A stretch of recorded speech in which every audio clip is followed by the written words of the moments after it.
শেষের কবিতা রবীন্দ্রনাথ ঠাকুর। 17 শেষের কবিতা। কলকাতার কলেজে পড়ে জ্যোতিশঙ্কর। থাকে কলুটোলা প্রেসিডেন্সি কলেজের মেসে। অমিত তাকে প্রায় বাড়িতে নিয়ে আসে, খাওয়ায়, তার সঙ্গে নানা বই পড়ে, নানা অদ্ভুত কথায় তার মনটাকে চমকিয়ে দেয়। মোটরে করে তাকে বেরিয়ে নিয়ে আসে। তারপর কিছুকাল জ্যোতিশঙ্কর অমিতর কোনো নিশ্চিত খবর পায় না। কখনো শোনে যে নৈনিতালে, কখনো উটকামণ্ডে। একদিন শুনলে অমিতর এক বন্ধু ঠাট্টা করে বলছে, সে আজকাল কেটি মিত্তিরের বাইরেকার রংটা ঘোচাতে উঠে পড়ে লেগেছে। কাজ পেয়েছে মনের মতো বর্ণান্তর করা। এতদিন অমিত মূর্তি গড়বার শখ মেটাতো কথা দিয়ে, আজ পেয়েছে সজীব মানুষ। সে মানুষটিও একে একে আপন উপরকার রঙিন পাপড়িগুলো খসাতে রাজি, চরমে ফল ধরবে আশা করে। অমিতর বোন লিসি নাকি বলছে যে কেটিকে একেবারে চেনাই যায় না, অর্থাৎ তাকে নাকি বড্ড বেশি স্বাভাবিক দেখাচ্ছে। বন্ধুদের সে বলে দিয়েছে তাকে কেতকী বলে ডাকতে। এটা তার পক্ষে নির্লজ্জতা। যে মেয়ে একদা ফিনফিনে শান্তিপুরে শাড়ি পরত, সেই লজ্জাবতীর পক্ষে জামা সেমিজ পরারই মতো। অমিত তাকে নাকি নিভৃতে ডাকে কেয়া বলে। এ কথাও লোকে কানাকানি করছে যে নৈনিতালের সরোবরে নৌকা ভাসিয়ে কেটি তার হাল ধরেছে, আর অমিত তাকে পড়ে শোনাচ্ছে রবি ঠাকুরের নিরুদ্দেশ যাত্রা। কিন্তু লোকে কি না বলে। জ্যোতিশঙ্কর বুঝে নিলে অমিতর মনটা পাল তুলে চলে গেছে ছুটিতত্ত্বের মাঝ দরিয়ায়। অবশেষে অমিত ফিরে এলো। শহরে রাষ্ট্র, কেতকীর সঙ্গে তার বিয়ে। অথচ অমিতর নিজ মুখে একদিনও জ্যোতি এ প্রসঙ্গ শোনেনি। অমিতর ব্যবহারেও অনেকখানি বদল ঘটেছে।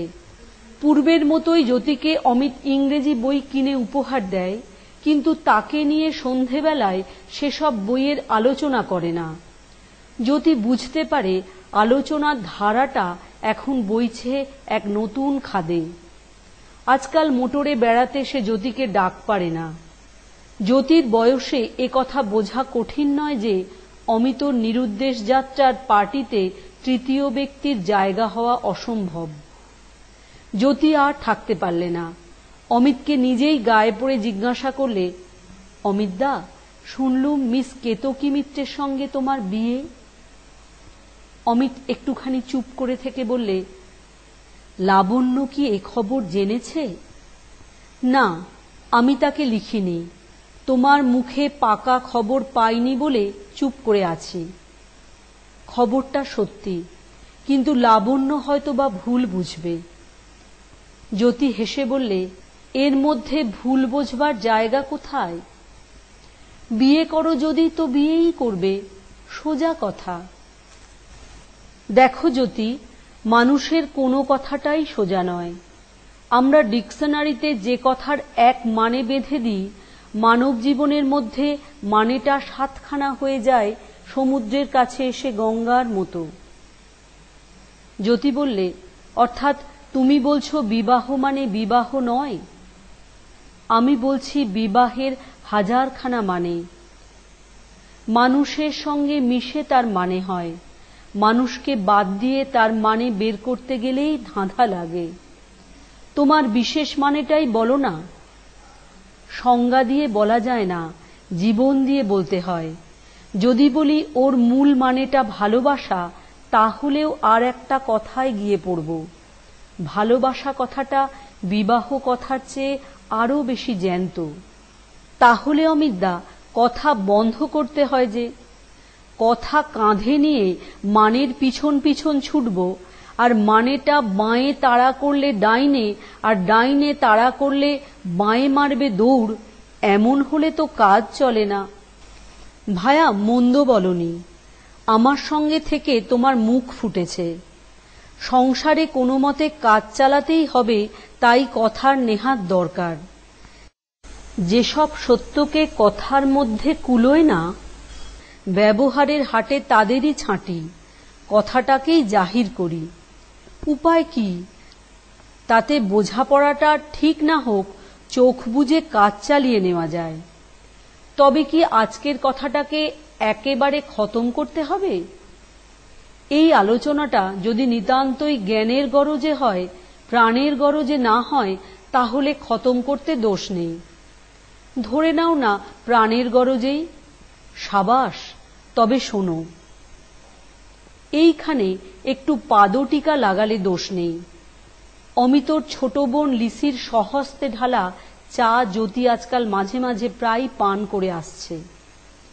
অনুমান করা যেতে পারে যে সেই কারণেই ওর মনে কিছুমাত্র ক্ষোভ নেই যে অমিত ওর সঙ্গে অপরাহ্নে সাহিত্যালোচনা এবং সায়াহ্নে মোটরে করে বেড়ানো বন্ধ করেছে। অমিতকে ও সর্বান্তঃকরণে ক্ষমা করেছে। অমিত বললে, অক্সিজেন একভাবে বয় হাওয়ায় অদৃশ্য থেকে, সে না হলে প্রাণ বাঁচে না। আবার অক্সিজেন আর একভাবে কয়লার সঙ্গে যোগে জ্বলতে থাকে। সেই আগুন জীবনের নানা কাজে দরকার, দুটোর কোনোটাকেই বাদ দেওয়া চলে না। এখন বুঝতে পেরেছ? সম্পূর্ণ না, তবে কিনা বোঝবার ইচ্ছা আছে। যে ভালোবাসা ব্যাপ্তভাবে আকাশে মুক্ত থাকে, অন্তরের মধ্যে সে দেয় সঙ্গ। যে ভালোবাসা বিশেষভাবে প্রতিদিনের সব কিছুতে যুক্ত হয়ে থাকে, সংসারে সে দেয় আসঙ্গ। দুটোই আমি চাই।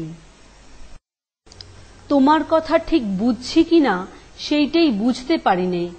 আর একটু স্পষ্ট করে বলো অমিতদা। অমিত বললে, একদিন আমার সমস্ত ডানা মেলে পেয়েছিলুম আমার ওড়ার আকাশ। আজ আমি পেয়েছি আমার ছোট্ট বাসা, ডানা গুটিয়ে বসেছি, কিন্তু আমার আকাশও রইল। কিন্তু বিবাহে তোমার ওই সঙ্গ আসঙ্গ কি একত্রেই মিলতে পারে না? জীবনে অনেক সুযোগ ঘটতে পারে, কিন্তু ঘটে না। যে মানুষ অর্ধেক রাজত্ব আর রাজকন্যা একসঙ্গেই মিলিয়ে পায়, তার ভাগ্য ভালো। যে তা না পায়, দৈবক্রমে তার যদি ডান দিক থেকে মেলে রাজত্ব আর বাঁ দিক থেকে মেলে রাজকন্যা, সেও বড় কম সৌভাগ্য নয়। কিন্তু তুমি যাকে মনে করো রোম্যান্স, সেইটেতে কমতি পড়ে? একটুও না। গল্পের বই থেকে রোম্যান্সের বাঁধা বরাদ্দ ছাঁচে ঢালাই করে জোগাতে হবে নাকি? কিছুতেই না। আমার রোম্যান্স আমিই সৃষ্টি করব। আমার স্বর্গেও রয়ে গেল রোম্যান্স, আমার মর্তেও ঘটাবো রোম্যান্স। যারা ওর একটাকে বাঁচাতে গিয়ে আর একটাকে দেউলে করে দেয়, তাদেরই তুমি বলো রোম্যান্টিক? তারা হয় মাছের মতো জলে সাঁতার দেয়, নয় বেড়ালের মতো ডাঙায় বেড়ায়, নয় বাদুড়ের মতো আকাশে ফেরে। আমি রোম্যান্সের পরম হংস। ভালোবাসার সত্যকে আমি একই শক্তিতে জলে স্থলেও উপলব্ধি করব, আবার আকাশেও। নদীর চরে রইল আমার পাকা দখল, আবার মানুষের দিকে যখন যাত্রা করব, সেটা হবে আকাশের ফাঁকা রাস্তায়। জয় হোক আমার লাবণ্যর, জয় হোক আমার কেতকীর, আর সব দিক থেকেই ধন্য হোক অমিত রায়। জ্যোতি স্তব্ধ হয়ে বসে রইল। বোধ করি কথাটা তার ঠিক লাগল না। অমিত তার মুখ দেখে ঈষৎ হেসে বললে, দেখো ভাই, সব কথা সকলের নয়। আমি যা বলছি হয়তো সেটা আমারই কথা। সেটাকে তোমার কথা বলে বুঝতে গেলেই ভুল বুঝবে, আমাকে গাল দিয়ে বসবে। একের কথার উপর আরের মানে চাপিয়েই পৃথিবীতে মারামারি খুনোখুনি হয়। এবার আমার নিজের কথাটা স্পষ্ট করেই না হয় তোমাকে বলি।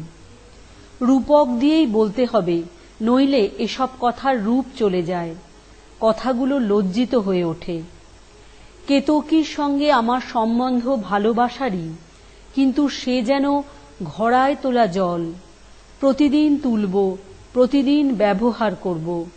আর লাবণ্যর সঙ্গে আমার যে ভালোবাসা সে রইল দিঘি, সে ঘরে আনবার নয়, আমার মন তাতে সাঁতার দেবে। জ্যোতি একটু কুণ্ঠিত হয়ে বললে, কিন্তু অমিতদা, দুটোর মধ্যে একটাকেই কি বেছে নিতে হয় না? যার হয় তারই হয়, আমার হয় না। কিন্তু শ্রীমতী কেতকী যদি, তিনি সব জানেন, সম্পূর্ণ বোঝেন কিনা বলতে পারি নে, কিন্তু সমস্ত জীবন দিয়ে এইটাই তাকে বোঝাবো যে তাকে কোথাও ফাঁকি দিচ্ছি নে। এও তাকে বুঝতে হবে যে লাবণ্যর কাছে তিনি ঋণী। তা হোক, শ্রীমতী লাবণ্যকে তো তোমার বিয়ের খবর জানাতে হবে। নিশ্চয় জানাবো, কিন্তু তার আগে একটি চিঠি দিতে চাই, সেটি তুমি পৌঁছিয়ে দেবে? দেব। অমিতর এই চিঠি। সেদিন সন্ধেবেলায় রাস্তার শেষে এসে যখন দাঁড়ালুম, কবিতা দিয়ে যাত্রা শেষ করেছি। আজও এসে থামলুম একটা রাস্তার শেষে। এই মুহূর্তটির উপর একটি কবিতা রেখে যেতে চাই।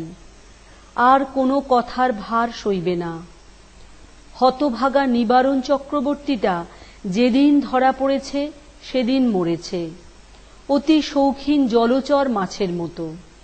তাই উপায় না দেখে তোমারই কবির উপর ভার দিলুম আমার শেষ কথাটা তোমাকে জানাবার জন্যে। তব অন্তর্ধান পটে হেরি তব রূপ চিরন্তন, অন্তরে অলক্ষ্য লোকে তোমার অন্তিম আগমন। লোভিয়াছি চিরস্পর্শমণি, আমার শূন্যতা তুমি পূর্ণ করি গিয়েছ আপনি। জীবন আধার হল সেইক্ষণে পাইনু সন্ধান, সন্ধ্যার দেউল দ্বীপ চিত্তের মন্দিরে তব দান। বিচ্ছেদের হোমবহ্নি হতে পূজামূর্তি ধরি প্রেম দেখা দিল দুঃখের আলোতে। মিতা। তারপরেও আরো কিছুকাল গেল। সেদিন কেতকী গেছে তার বোনের মেয়ের অন্নপ্রাশনে। অমিত গেল না। আরাম কেদারায় বসে সামনে চৌকিতে পা দুটো তুলে দিয়ে বিলিয়ন জেমসের পত্রাবলী পড়ছে। এমন সময় জ্যোতিশঙ্কর লাবণ্যর লেখা এক চিঠি তার হাতে দিলে। চিঠির এক পাতে শোভনলালের সঙ্গে লাবণ্যর বিবাহের খবর। বিবাহ হবে 6 মাস পরে, জ্যৈষ্ঠ মাসে, রামগড় পর্বতের শিখরে। অপর পাতে, কালের যাত্রার ধ্বনি শুনিতে কি পাও, তারি রথ নিত্যই উধাও। জাগিয়েছে অন্তরিক্ষে হৃদয় স্পন্দন, চক্রে পিষ্ট আধারের বক্ষ ফাটা তারার ক্রন্দন। ওগো বন্ধু, সেই ধাবমান কাল জড়ায় ধরিল মোরে ফেলি তার জাল। তুলে নিল দ্রুত রথে দুঃসাহসী ভ্রমণের পথে তোমা হতে বহু দূরে। মনে হয় অজস্র মৃত্যুরে পার হয়ে আসিলাম আজি নবপ্রভাতের শিখর চূড়ায়। রথের চঞ্চল বেগ হাওয়ায় উড়ায় আমার পুরানো নাম। ফিরিবার পথ নাহি, দূর হতে যদি দেখো চাহি, পারিবে না চিনিতে আমায়। হে বন্ধু, বিদায়। কোনদিন কর্মহীন পূর্ণ অবকাশে, বসন্ত বাতাসে, অতীতের তীর হতে যে রাত্রে বহিবে দীর্ঘশ্বাস, ঝরা বকুলের কান্না ব্যথিবে আকাশ।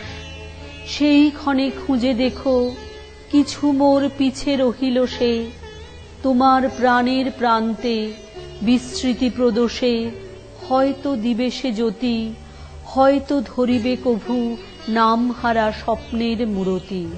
তবু সে তো স্বপ্ন নয়, সবচেয়ে সত্য মোর সেই মৃত্যুঞ্জয়। সে আমার প্রেম, তারে আমি রাখিয়া এলেম অপরিবর্তন অর্ঘ্য তোমার উদ্দেশে।